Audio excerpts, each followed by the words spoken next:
Muy bien, vamos entonces con la segunda parte de la clase referente a las normas UNED. Nos quedamos en la parte anterior en lo que tiene que ver con referencias. Entonces volvemos al documento que se llama las normas UNED. ¿Qué vamos a hacer con él? Vamos a buscarlo aquí. Aquí está. Nos habíamos quedado por el artículo 25. Y esta sección habla específicamente sobre las referencias. ¿Qué son las referencias? Son las menciones que debemos hacer de los textos que estamos tomando de otros autores. Si yo estoy haciendo un trabajo y copio unas ideas escritas por otra persona, yo tengo que decir en mi trabajo que eso no lo escribí yo, que eso lo escribió otra persona. Eso es lo que se llama citar, darle el crédito de ese escrito, de esas ideas que fueron tomadas de un texto o de cualquier tipo de publicación. Entonces, tenemos que citarlas en el texto cuando ustedes copian en el cuerpo del trabajo una parte que la tomaron de un libro, de una revista, de un periódico, de donde quiera que ustedes la tomaron. Y eso no es escrito por ustedes. Ustedes deben indicar allí de quién es ese escrito. Eso es lo que se llama cita. Entonces, hay una parte que es citarla en el texto y después tienen que mencionar en las referencias, que es entre paréntesis la bibliografía, los datos completos de dónde sacaron ustedes esa información. Entonces aquí dice que las referencias, y pone entre paréntesis lo que son ponencias, decretos, monografías, texto, trabajos de grado, trabajos de ascenso, documentos legales, bueno, después dicen leyes, reglamentos, revistas especializadas, entre otros, porque puede ser de cualquier fuente de donde ustedes lo obtengan. Se empieza a conformar desde el momento en que el autor incluye una cita en el contenido del texto.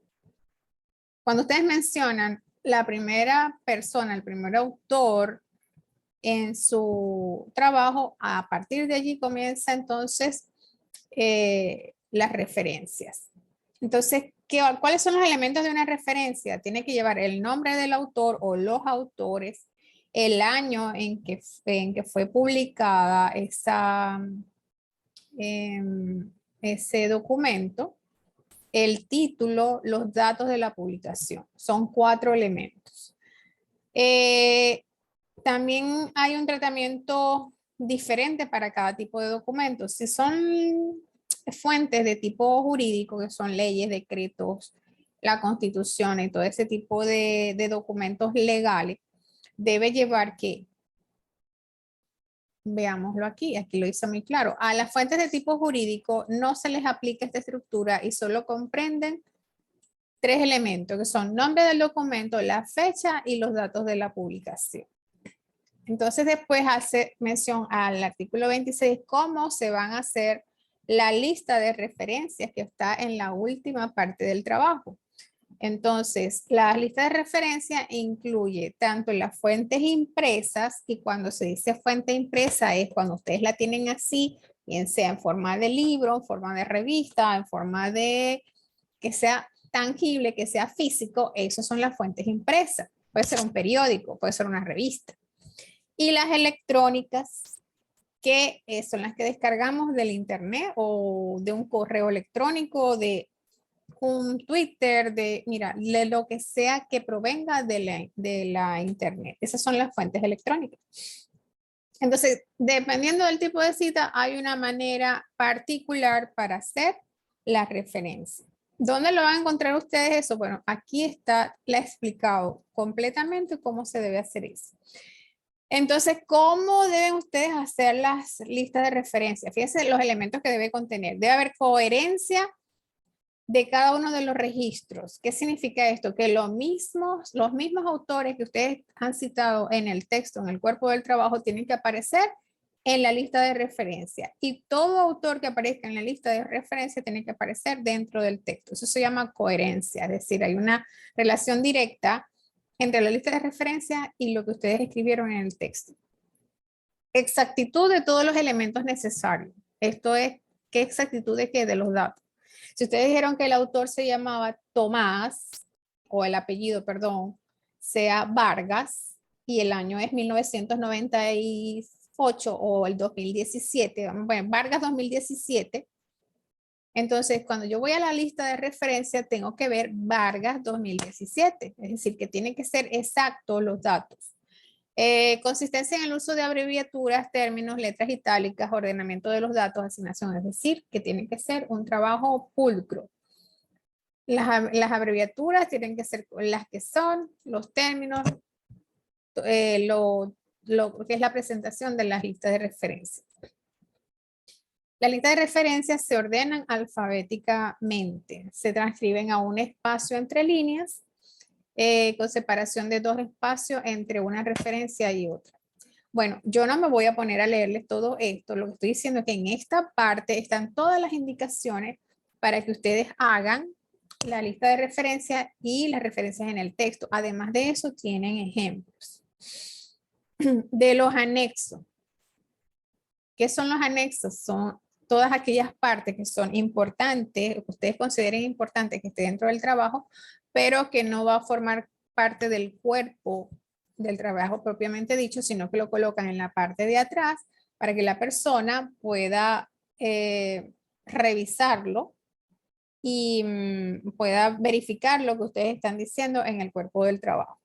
¿Qué son los anexos? Miren, pueden ser gráficos, pueden ser copias de otros documentos, pueden ser las planillas que ustedes han utilizado para planilla o información que les dio, por ejemplo, un consejo comunal y la información está fotocopiada. Ustedes la pueden anexar como evidencia de que la información ustedes la sacaron de ese documento, por darles un ejemplo.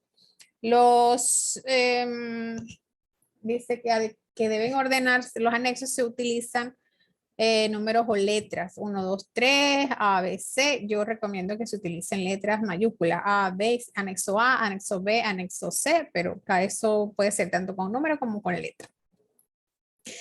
Y aquí en el capítulo 5 menciona cómo deben hacerse las citas en el texto. Una cosa son las listas de referencia y otra cosa son las citas dentro del texto. Entonces aquí dice que las citas pueden definirse como el conjunto de ideas extraídas textualmente o no de textos, revistas, folletos y otros materiales que sirven para apoyar la redacción del trabajo. Cada vez que ustedes sacan una información, ustedes tienen que decir de dónde la obtuvieron. Por supuesto, si esa información es de ustedes, porque ustedes investigaron y esa información la hicieron ustedes mismos, entonces, si no hay la fuente, se sobreentiende que esa es una información que ustedes fueron al campo y la obtuvieron directamente. Si ustedes hablan con una persona y esa persona le da información, entonces esa información ustedes tienen que indicar quién se las proporcionó y para eso también hay forma de indicarlo. Entonces, dentro de la cita hay 2 tipos. Están las citas cortas y están las citas largas. Las citas cortas son las que tienen hasta 39 palabras. Y las citas largas son las que tienen 40 o más palabras. Cada una se escribe de manera diferente y aquí lo explican. Le explican aquí cómo debe hacerse la cita textual corta de menos de hasta 39 palabras. Y después vemos aquí la cita textual larga que ocupa más de 40 palabras. Y les doy un ejemplo de cómo deben colocarla. Cita de paráfrasis eso es cuando ustedes escriben la idea de lo que dijo un autor, pero no está copiada textualmente. Entonces aquí dice cuando expresan las ideas de un autor, pero con otras palabras. Bueno, ese ejemplo es muy fácil, así que no se los voy a explicar. El estilo para la presentación de la cita dice aquí será el sistema autor-año. Yo no estoy de acuerdo con eso porque eso es muy aburrido leer un trabajo que diga según fulano, según mengano, según sutano. Hay diferentes formas de citar, hay diferentes formas de estilo y les voy a pedir que lean el manual UPEL, que se los voy a colocar en el aula también. En este libro hay muchos ejemplos de cómo se pueden citar los autores dentro del texto. Y es mucho más elegante y mucho más profesional hacerlo de esta manera. Como le digo, aquí solamente dan un modelo y eso se ve mal. Entonces, hasta aquí llega la disposición final, inclusive dice, mira, la norma llega hasta aquí, hasta el artículo 32. ¿Qué viene después? Vienen todos los anexos de esta norma donde da el ejemplo de lo que están explicando en cada uno de los artículos. Fíjense que aquí les explica cómo deben verse los títulos y subtítulos, ¿verdad? Entonces dice, si van a hacer el encabezado de un capítulo, fíjense, dice, el título debe ir con mayúsculas, centrado y en negrita. Y aquí le ponen el ejemplo. Capítulo 4, metodología. Aquí está.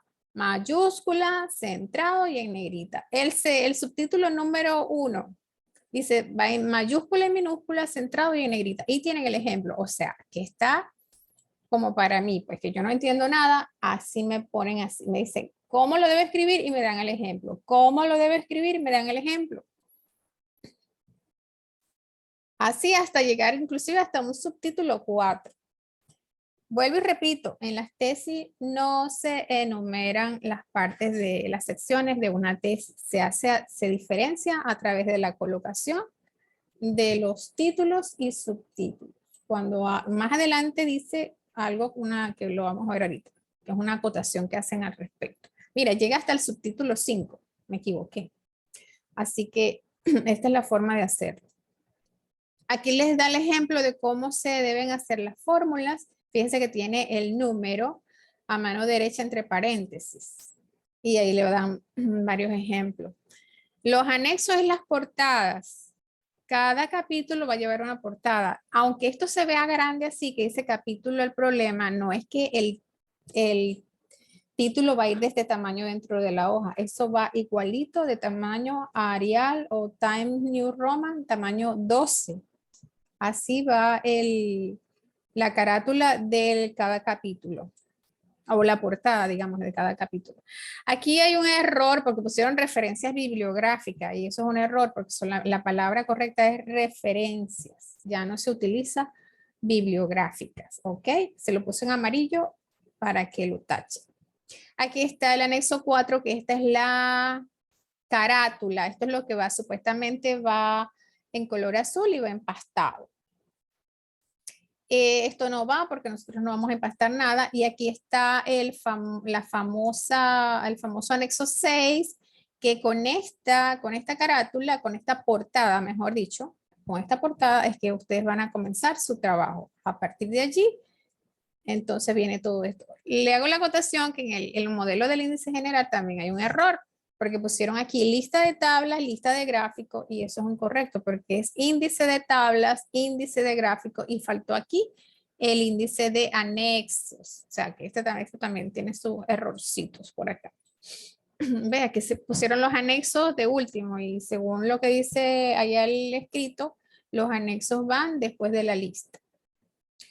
Y bueno, aquí están los ejemplos de todo. No coloquen PAG para abreviar la palabra página. Utilicen el símbolo PP en minúscula. Bueno, aquí está todos. Esto es la guía que ustedes deben utilizar para hacer su trabajo. Si tienen dudas, si hay algo que no está aquí, les sugiero que lo complementen con el manual UPEL, que se los voy a poner en el aula también para que esté disponible. Lo que ustedes no consigan aquí en estas normas está aquí. Si todavía tienen dudas, me preguntan y yo con mucho gusto los ayudo. Bueno, hasta aquí quedamos. Cualquier duda, comentario, estoy a la orden. Hasta luego. Vamos a ver aquí cómo salimos de acá. Entonces le digo, las dudas que tengan me preguntan. Y esto es riguroso, esto es obligatorio, esto no es opcional, ¿ok? Bueno,